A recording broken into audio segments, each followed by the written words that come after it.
Hi, welcome to the Gamesplainer. I'm Jeff the Gamesplainer and today I'm gamesplaining Furnace. So this is the game of Furnace. It plays from 2 to 4 players. If there's a 2-player game, you have a third player who fills up some spaces.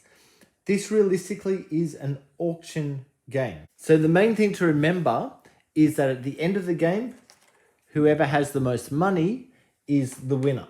The way the game plays is, to start with, you split the pack, flip out cards for the number of players that you have. So for a 3-player game, you would pull out 7 cards.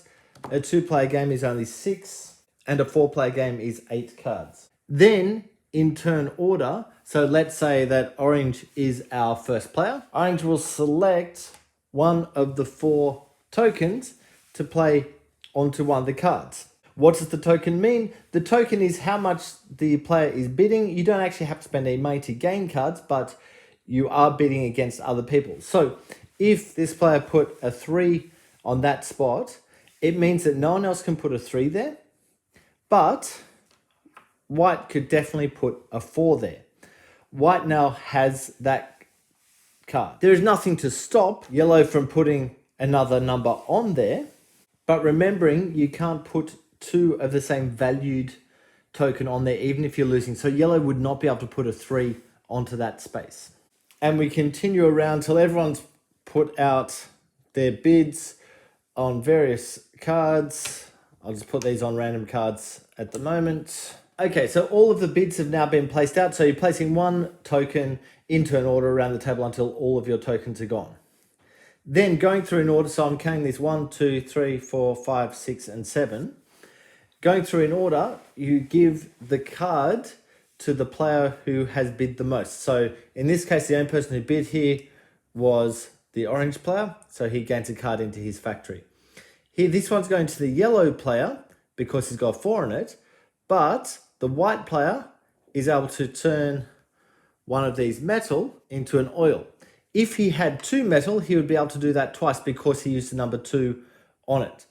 He would have been better to do it in this order, simply because he only had the 1 metal to turn into oil anyway. So let's say, for example, he's done that. He gets his marker back, yellow gets his marker back, and the building. So anyone who doesn't win the card itself will still get some form of compensation. So here, white is going to get that because he's got a 4. Orange has a 3 on there. Now there's 2 coal at the top, which means that orange is actually getting 6 pieces of coal. So 2 times 3. And yellow is getting 4 pieces of coal, 2 times 2. Is this back? This goes back. That now goes into his building. Orange is the only one who bid on that, so orange gets that. White gets this, but orange will get 2 more coal. Then white is getting 4 coal cubes, so 2 times 2. And he gets his marker back. Yellow gets that building, and yellow also gets that building. Everyone can do this at the same time, but it's worthwhile just for the first few games, or first few rounds at least, to kind of get an idea of what everyone's doing. So what you're now doing is gaining the stuff on the bottom. You'll notice that sometimes the bottom is not colored in. That is showing what's on the other side of the card, so it's not on this particular card. They don't have to be in order left to right. You can do them in any order that you like. So let's say, for example, this player has 1 metal gained for that card. So they gain a metal. This player can then turn 1 metal into 4 coal, which he'll do. So he puts the metal back, takes the 4 coal. He gains 1 of these tokens. He can turn 3 of his coal into 4 money, so he will do that. 3 coal going in, 4 money coming out. And he can spend his token and a coal to upgrade one of his cards. Now, he probably should have done this before this, because by doing it that way, what he could have done is upgrade this, which means turning one of the cards over, then achieve that and gained 1 of these back in for next turn. So thinking about which order to do the stuff in is really important. Now this guy is looking for oil and coal on the other side of this to be able to get 6 points, which he will want to do. This guy can also use one of those markers to get 5 money, but it's probably more worthwhile flipping that card over for the moment. So what he might do is use the first building to get that. Turn 2, in fact, he'll turn 4 of his coal in to get 4 money. Then he can use his other coal and his token to turn one of the other cards over. Now the problem is he's now used all of his coal up. So he can't now do this, which would have been more beneficial to him. So if he pulls 2 of those coal backwards, and let's just say he didn't actually do half of the action that he said, he can only do that once if he wishes. He now gains a metal, spends a coal and an oil to gain 6 money. And then if he had any of these tokens left, which he doesn't, he could use them on that card. This guy down the bottom needs to use metal to turn into these tokens here, but doesn't have any metal. He doesn't have any way of gaining metal. So what he might do is he'll do this card first, which is gain 1 of these in. He's not going to do this because he doesn't have any metal, but he can upgrade 2 of his other cards.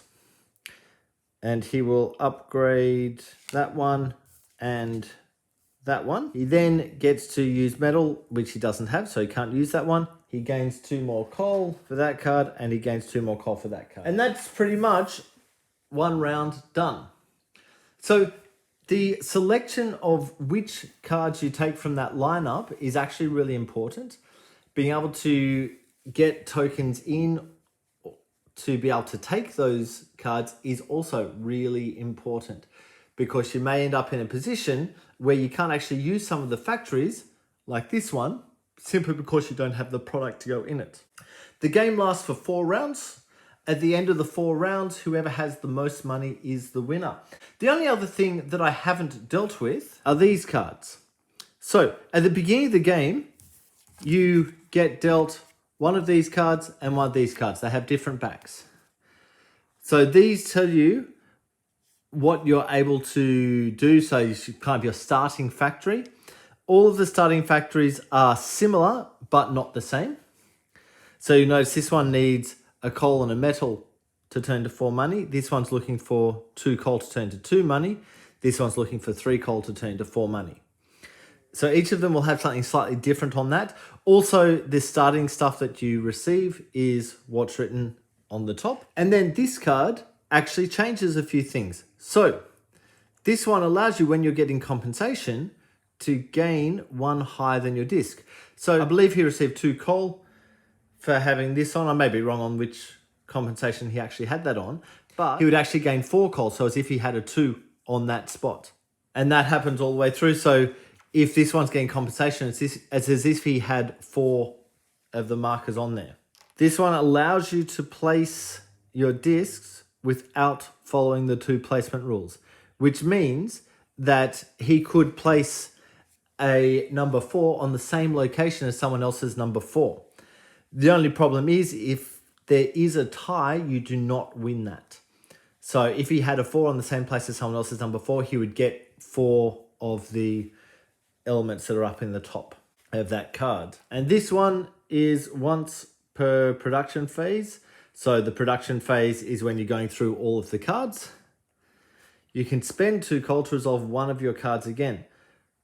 So what he could have done during that phase is spend 2 more coal to action this again, which would gain him another one of these markers, would allow him to spend more coal, so 3 coal for 4 more money. There's the 4 money again. And he could then upgrade his other card